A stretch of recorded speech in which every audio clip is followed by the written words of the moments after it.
Good afternoon, everybody. In previous lecture, we discussed about various types of pollination, difference between self and cross pollination. Pollination means transfer of pollen grain from anther to stigma, and after pollination, the next step is fertilization. So, first of all, what is fertilization? It is the fusion of male and female gamete in the embryo sac. Fusion of male and female gamete to form zygote, but within the embryo sac is known as fertilization. In angiosperms, pollen grains in angiosperm male gametes are transferred by pollen tube, and that process is known as siphonogamy. तो angiosperm के case में क्या होता है, जो male gametes हैं वो pollen tube के थ्रू जो है वो ट्रांसफर होंगे inside the ovule, and that process known as siphonogamy. अब पर्टिकुलरली इसमें क्या होता है, सपोज यहाँ पे मैंने जो है गायनोशियम को ड्रा किया है, दिस इज स्टिग्मा, और स्टिग्मा के ऊपर जब पोलन ग्रेन जो है यहाँ पे रहेगा, जब इसके कांटेक्ट में आएगा तो क्या होता है, on contact pollen grain absorb water and swells up. तो कांटेक्ट जब होगा स्टिग्मा और पोलन ग्रेन का, तो पोलन ग्रेन जो है फ्रॉम स्टिग्मा एब्सॉर्ब करेगा वाटर, हाइड्रेशन होगी, और वो स्वेल अप होके जो है रप्चर करता है. अब रप्चर हमें पता है, देखिए पोलन ग्रेन में जो आउटर लेयर है that is exine and inner layer is intine. अगर मैं इसको डायग्रामेटिकली बताऊंगा तो कुछ ऐसा स्ट्रक्चर हमें जो है पोलन ग्रेन का मिलता है. This outer layer is known as exine and this inner layer is known as intine. तो हाइड्रोलिसिस से क्या होगा, जब वाटर एब्जॉर्प्शन हाइड्रेशन जब होगी तो क्या होगा, जो एक्साइन है वो रप्चर होगा, और इंटाइन जो है इट फॉर्म्स पोलन ट्यूब. अब डायग्राम में हम अगर देखते हैं, यहाँ से क्या होगा, हाइड्रेशन जब होगी तो यहाँ से जो है ये पोलन ट्यूब अराइज होगी, और इसी पोलन ट्यूब में जो है मेल गैमीट्स जो है वो मूव जो है वो करेंगे इनसाइड द स्टाइल. क्लियर. तो अब इसके बाद क्या होता है next, the movement of pollen tube is known as chemotaxis. अब कीमोटैक्सी का मीन क्या है, chemo word mean chemical and taxis mean movement. With the help of some chemicals जो है पोलन ट्यूब की मूवमेंट होती है, और ये केमिकल का एक पूरा एक कॉम्प्लेक्स है, that complex is known as calcium boron inositol sugar complex. अब ये कॉम्प्लेक्स जो है ये कहाँ पे प्रेजेंट है, स्टिग्मा पे प्रेजेंट है, और इस कॉम्प्लेक्स से क्या होगा, अब इसमें जो जो पार्ट्स हैं हम देखेंगे. कैल्शियम जो है ये क्या करता है, इट प्रिवेंट रप्चरिंग और bursting of pollen tube. Boron cause germination or growth of pollen tube.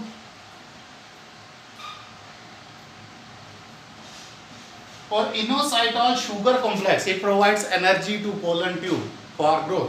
अब यहाँ पे कैल्शियम क्या कर रहा है, पोलन ट्यूब को रप्चर नहीं होने देगा. बोरान क्या करेगा, जर्मिनेशन करेगा, और साथ ही साथ क्या करेगा, and also provide direction pollen tube जब स्टाइल से एंटर कर रही है, इसको पर्टिकुलरली डायरेक्शन जो है वो प्रोवाइड करनी है, that direction is provided by boron, और शुगर कॉम्प्लेक्स जो है प्रोवाइड्स एनर्जी। क्लियर? अब जिस पॉइंट पे ये फ्यूजन हो रहा है, पोलन ग्रेन और स्टिग्मा का जो पॉइंट है, वहां पे हाइड्रोलिटिक एंजाइम्स भी रिलीज होंगे। और हाइड्रोलिटिक एंजाइम कौन रिलीज करेगा? पोलन ग्रेन रिलीज करेगा। और कौन कौन से हाइड्रोलिटिक एंजाइम हैं? सेलुलेस, पैक्टिनेस एंड कैलेस। 3 हाइड्रोलिटिक एंजाइम है, सेलुलेस, pectinase and कैलेस। These 3 hydrolytic enzyme क्या करते हैं? Cause degeneration of tissue or cell in the style। अब एक्चुअली होता क्या है, स्टाइल जो है ये क्या है, सॉलिड है, इसके अंदर जो है पैरेंकाइमा सेल्स प्रेजेंट हैं।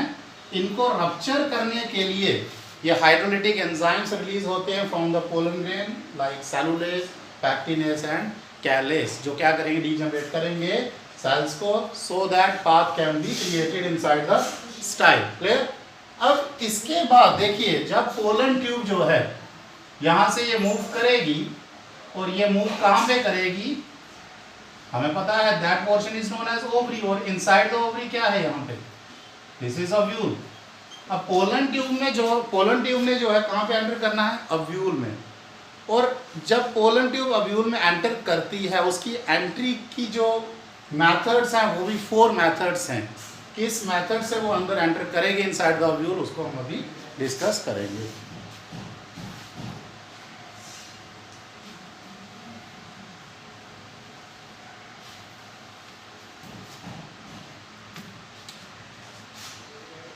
Pollen tube enters inside the ovule by 4 methods। तो 4 मेथड्स हैं जिसमें पोलन ट्यूब जो है ओव्यूल में अंदर करेगी, इनसाइड द ओव्यूल एंटर करेगी। ये मैंने ओव्यूल का स्ट्रक्चर बना लिया है। This is ovule. First method is porogamy. Simple है, pollen tube enters through micropylar end और माइक्रोपाइल। डायग्राम में देखेंगे micropylar end, this is micropyle, और इस एंड से अगर पोलन ट्यूब एंटर करती है inside the ovule, that method is known as porogamy. और ये पोरोगैमी हमें किसमें मिलता है? Example, orthotropous and anatropous ovule में। तो इन 2 ओव्यूल के अंदर जो एंट्री होगी, that entry is porogamy. Then second one basigamy, इसका एक और नाम है चलेजोगैमी। अब इसमें क्या होगा? बेसीगैमी और चलेजोगैमी, पोलन ट्यूब एंटर्स थ्रू चलेजा। अब चलेजा माइक्रोपाइल का अपोजिट एंड, दैट इज चलेजा, ये हमें पता है। जब ओव्यूल का स्ट्रक्चर हमने स्टडी किया था, वहां पे हमने जो इसका डिस्क्रिप्शन पूरा डिटेल में पढ़ा था। Opposite of micropyle is chalaza. If pollen tube enters through chalaza, that type is known as basigamy और चलेजोगैमी। ये हमें किसमें मिलेगी? Example, walnut. Then third method is mesogamy। Okay, mesogamy, pollen tube enters through integuments। Okay, integuments, inner integument, outer integument। अगर pollen tube if it enters through integument, that method is known as mesogamy, and example is cucurbits।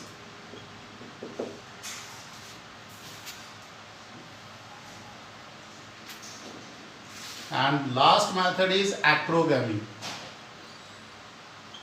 अब acrogamy में क्या होगा? embryo sac moves out of ovule to receive pollen tube. Example है मेरे पास atricularia. In atricularia what is happening? Atricularia में क्या होगा? This is embryo sac, ये है embryo sac.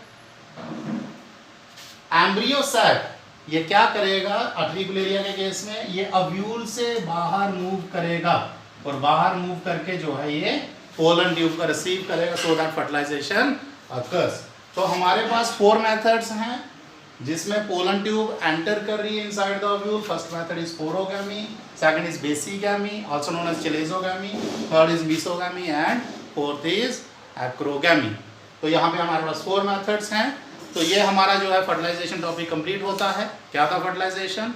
इसमें क्या था? Fusion of male gamete and female gamete to form zygote. और बता दिया मैंने इसमें क्या क्या है. हाइड्रोलिटिक एंजाइम्स का रोल है, शुगर कॉम्प्लेक्स है, वो calcium boron inositol sugar complex, chemotactic movement होती है. क्लियर? तो इसमें हाइड्रेशन होगी, पोलन ट्यूब बनेगा, हाइड्रोलिटिक एंजाइम का रोल है. तो यहाँ पे फर्दर इसके बाद जो हमारा टॉपिक था वो था एंट्री कैसे हुई. 4 मेथड्स रहेंगे. तो यहाँ पे हमारा फर्टिलाइजेशन टॉपिक जो है वो कंप्लीट होता है. आफ्टर फर्टिलाइजेशन जो हमारा नेक्स्ट टॉपिक है दैट इज डबल फर्टिलाइजेशन, उसको हम नेक्स्ट लेक्चर में डिस्कस करेंगे. Thank you.